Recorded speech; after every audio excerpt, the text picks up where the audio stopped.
Welcome to the class of UGC NET paper 2, and as you all know that we started unit 3. In last session I told you about the objectives of business firm कि कौन सी हमारे ऐसे main objectives हैं जो business firm work करती है to attain that. And every kind of business can have a different objective.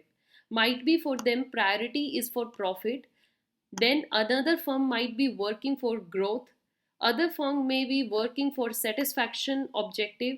So there are various kinds of objective. आप मान के नहीं चल सकते कि हर बिजनेस का ऑब्जेक्टिव सेम ही रहेगा. That's why there are various kinds of objectives that are propounded by our different economists, and we have to read them along with their propounder. तो हम हर ऑब्जेक्टिव को उनके प्रोपाउंडर के नेम से रखेंगे याद, और आपको ये याद भी रखना है क्योंकि मैंने आपको लास्ट सेशन में बताया था कि क्वेश्चन ऐसे आता है, match the following. One side is given with the objectives and one side will be given with the propounders, and you have to then match them with their propounders. This is your second part of same topic. In last session we covered major 4 types of objectives, और आज के जो session होगा उसमें भी हमारे left 4 objectives हैं, उनको हम अच्छे से डिटेल में स्टडी करेंगे. So start with me.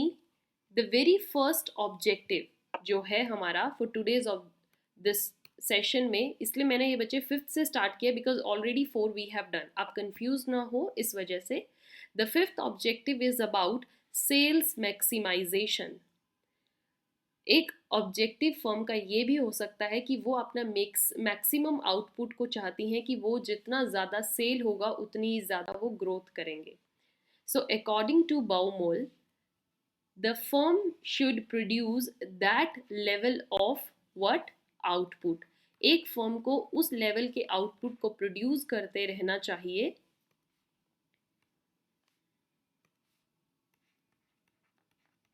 which not only covers the minimum profits but also gives the highest total revenue consistent with it. Means आपके आउटपुट जितना ज़्यादा बिकेगा, देखिए प्रॉफिट तो उतना ही आएगा, राइट. प्रॉफिट भी आए प्लस आपको मतलब आपका प्रॉफिट उतना आए जितना आपको चाहिए, आपका रेवेन्यू जो हो वो कंसिस्टेंट हो जाए. आपको ये पता होना चाहिए कि हर महीने मेरा इतना आउटपुट बिकेगा ही बिकेगा. Sales automatically gives you profit. तो आपका अगर ये ऑब्जेक्टिव कंप्लीट हो गया तो प्रॉफिट भी खुद ब खुद ऑब्जेक्टिव कंप्लीट हो जाएगा. प्रॉफिट के साथ आपका ग्रोथ ऑब्जेक्टिव भी कंप्लीट हो जाएगा.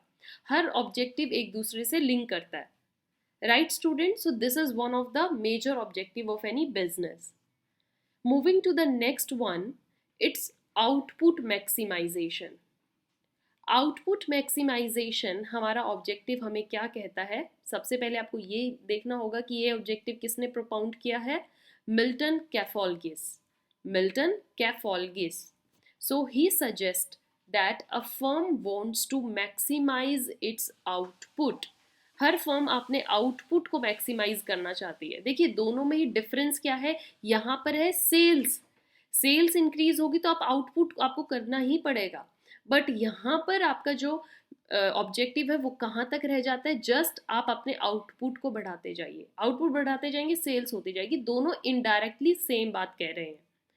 The performance of the firm is measured in terms of output. किसी भी फर्म की अगर आपको परफॉर्मेंस को मेजर करना है तो आप वो कैसे कर सकते हैं? वेट, कैसे मेजर कर सकते हैं students? By the checking the output of that firm, right? And output किससे measure होगा? with revenue at secondary position. यहाँ पर था revenue को increase करना, but यहाँ पर है revenue को आप बाद में देखिए, पहले output पर आपको focus करना है. Okay, moving to the 7th objective, that is security profits. Security profits, as you know, profits earn करना एक business का motive है, बट उन प्रॉफिट्स को सिक्योर रखना and for the future any kind of risk और थ्रेट, तो उसके लिए भी ये वर्क जो है, ये ऑब्जेक्टिव जो है काम करता है. And who give this was given by Rothschild, right. Security profit objective was given by Rothschild.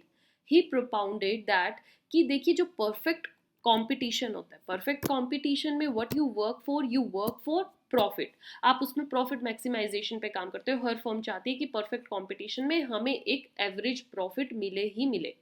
But जो ओलिगोपोली होती है, राइट, जिसमें कि आप क्लस्टर्स की फॉर्म में काम करते हो, तो ओलिगोपोली में firm is not motivated by profit maximization. सिर्फ प्रॉफिट मैक्सिमाइजेशन ही आपका ऑब्जेक्टिव नहीं होता। It must struggle to dash what, it must struggle to achieve dash and maintain a secure position.